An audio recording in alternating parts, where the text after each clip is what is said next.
Welcome to Common Sense True Crime with Holly. I hope you're doing well today. If you like this video, please share and give it a thumbs up.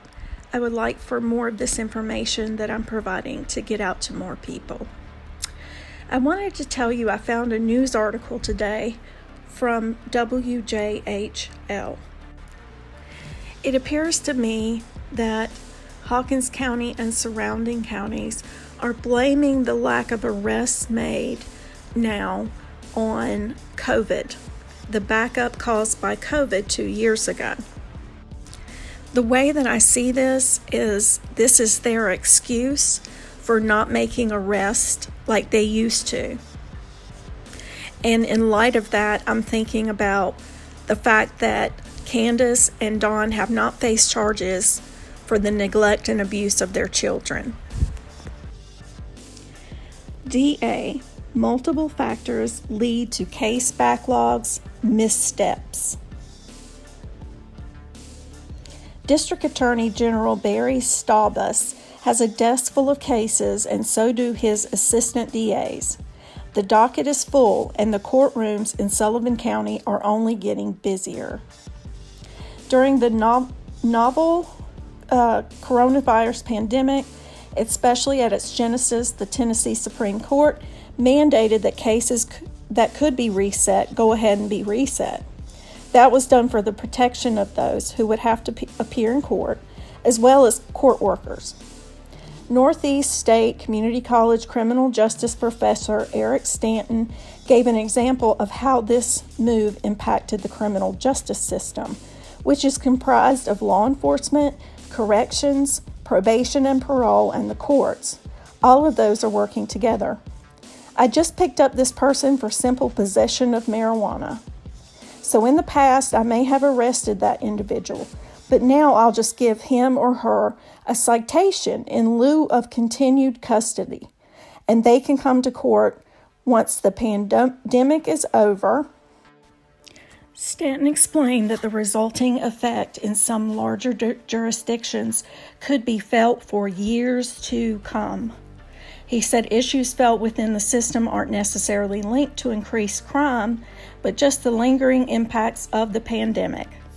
So now our judges are having to make the very tough decision on who gets sent to jail, who gets sent to prison, versus those that might be given alternative sentencing like probation or something of that nature. So that is another issue we're seeing, but it's my understanding it's not necessarily an uptick on crime. It's just returning to a post-COVID world and trying to get back to normal. Staubus said the 4 general sessions and 2 criminal courts in Sullivan County have felt that strain, especially in 2022. He said cases could slip through the cracks. What we want to do is protect the public, and we want to hold people accountable for crimes they committed.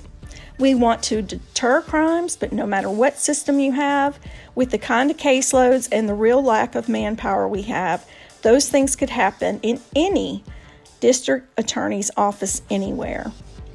Staubus said an increase in drug overdoses has been reported in Sullivan County, and Stanton had an idea as to why. It's just like our cell phones. Whenever they come out with a newer phone, we want the latest and greatest, and it's the same thing with drugs. People demand a stronger, more potent type of drug to get that high. I'm going to skip over the rest of that. I don't understand why that needed to be added.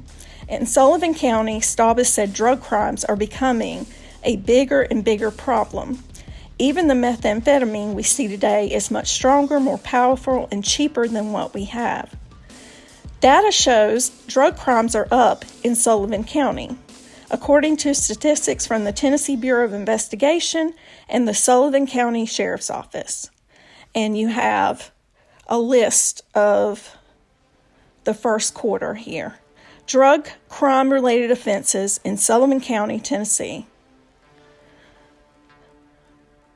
With a COVID-19 backlog making the docket burst at the seams and more deadly drugs circulating, further serious charges are adding gasoline to the fire. It's like a perfect storm of events. Not only COVID increased crime, but then we have the severity of the drug problem that really is the driver of most crimes, Staubis said.